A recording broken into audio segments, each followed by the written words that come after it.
नमस्कार दोस्तों, मैं डॉक्टर स्वप्निल सागर जैन निरामय होम्योपैथी के अपने इस YouTube चैनल पर आप सभी का बहुत बहुत स्वागत करता हूं।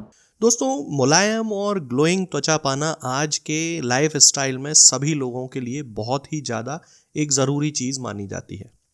अब इसके लिए हम तरह तरह के प्रोडक्ट्स का उपयोग करते हैं, लेकिन एक सबसे अच्छी चीज़ जो घरेलू चीज़ है जिसका आप घर पे बड़ी आसानी से इस्तेमाल कर सकते हैं, वो होती है स्टीम लेना, यानी कि चेहरे पर भाप लेना। अब चेहरे पर भाप लेने से आपके चेहरे की डीप क्लींजिंग होने लगती है, यानी कि आपकी त्वचा के अंदर जो स्किन में बैक्टीरिया या किसी प्रकार का कोई इन्फेक्शन या फिर किसी प्रकार की कोई गंदगी है तो वो स्किन के बाहर आने लगती है और आपको होने वाले जो बार बार पिंपल्स और एक्ने की शिकायत होती है वो बंद हो जाती है। भाप लेने से त्वचा के रोम छिद्र अपने आप खुलने लगते हैं और स्किन क्लीनिंग के लिए तैयार हो जाती है। इससे स्किन सेल्स बूस्ट होती हैं, रक्त प्रवाह बढ़ता है और एजिंग भी स्लो हो जाती है। यानी कि जिन लोगों के चेहरे पर, जिन महिलाओं या पुरुषों के चेहरे पर बहुत ज़्यादा झुर्रियाँ पड़ रही होती हैं और वो उम्र से पहले ही बूढ़े दिखाई देने लगते हैं, उन लोगों की एजिंग को भी ये स्लो कर देती है। तो आज मैं आपको बताता हूँ कि स्टीम लेने के और क्या फ़ायदे हैं और क्या क्या नुकसान हैं। सबसे पहले हम बात करते हैं इसके फ़ायदों के बारे में। तो सबसे बड़ा जो फ़ायदा है इसका वो ये है कि इससे रोम छिद्र खुलने लगते हैं। अगर आप समय समय पर स्टीम लेते रहते हैं तो उससे चेहरे पर नज़र आने वाले ब्लैक हेड्स और वाइट हेड्स की समस्या पूरी तरह हल हो जाती है। इससे स्किन पोर्स ओपन हो जाते हैं, स्किन पर जमा ब्लैक हेड्स और वाइट हेड्स नरम होने लगते हैं और ऐसे में उन्हें निकालना आसान हो जाता है।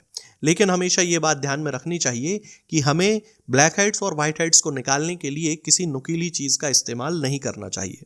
इसका दूसरा सबसे बड़ा फायदा होता है दोस्तों डीप क्लींजिंग में। स्किन की लेयर्स में मौजूद गंदगी को क्लीन करने के लिए कुछ देर की मसाज फायदेमंद साबित होती है।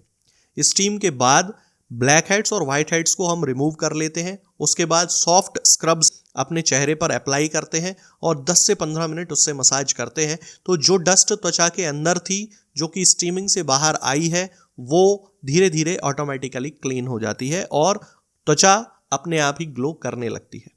इसके साथ ही इसका तीसरा सबसे बड़ा बेनिफिट होता है डेड स्किन सेल्स को निकालने में।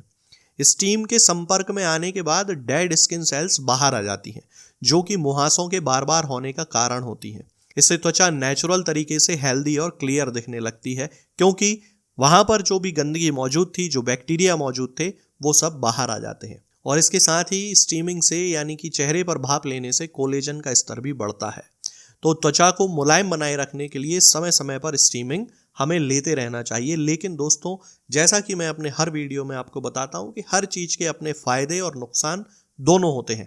तो जिन लोगों को फेस स्टीम करने की ज़रूरत होती है, उन लोगों को कुछ साइड इफ़ेक्ट्स भी उसके देखने में मिलते हैं। जैसे अगर आप बहुत ज़्यादा देर तक फेस स्टीम लेते हैं तो स्किन पर रेडनेस आने लगती है, और वे लोग जिनकी स्किन सेंसिटिव है उन्हें तो ख़ास तौर से बहुत ज़्यादा देर तक स्टीमिंग से बचना चाहिए।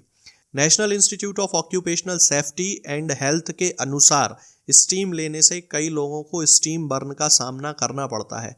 इससे स्किन पर एक्जिमा, सोराइसिस और दूसरी इन्फ्लेमेटरी डिसीजेस का खतरा बढ़ने लगता है। इसलिए हमेशा बहुत निश्चित समय तक ही 5 से 10 मिनट से ज़्यादा चेहरे पर स्टीमिंग नहीं करना चाहिए, क्योंकि हॉट टेम्परेचर यानी कि गर्म वातावरण से ब्लड वेसल्स का डायलिटेशन होने लगता है। इसके अलावा जिन लोगों की स्किन पहले से ही ड्राई है उन्हें भी स्टीमिंग नहीं करना चाहिए, क्योंकि इससे त्वचा में मौजूद एक्स्ट्रा ऑयल कम होने लगता है, जो कि रूखेपन का कारण बनता है। इसलिए यदि हम इन 2-3 चीज़ों का ध्यान रखते हैं तो स्टीमिंग को एक निश्चित समय तक करने से हमारे चेहरे पर एक नेचुरल ग्लो डेवलप होता है। तो आज के इस वीडियो में दोस्तों फिलहाल इतना ही। आगे के वीडियोस में मैं आपसे बात करूंगा कुछ नई बीमारियों और उनकी होम्योपैथिक दवाओं के बारे में।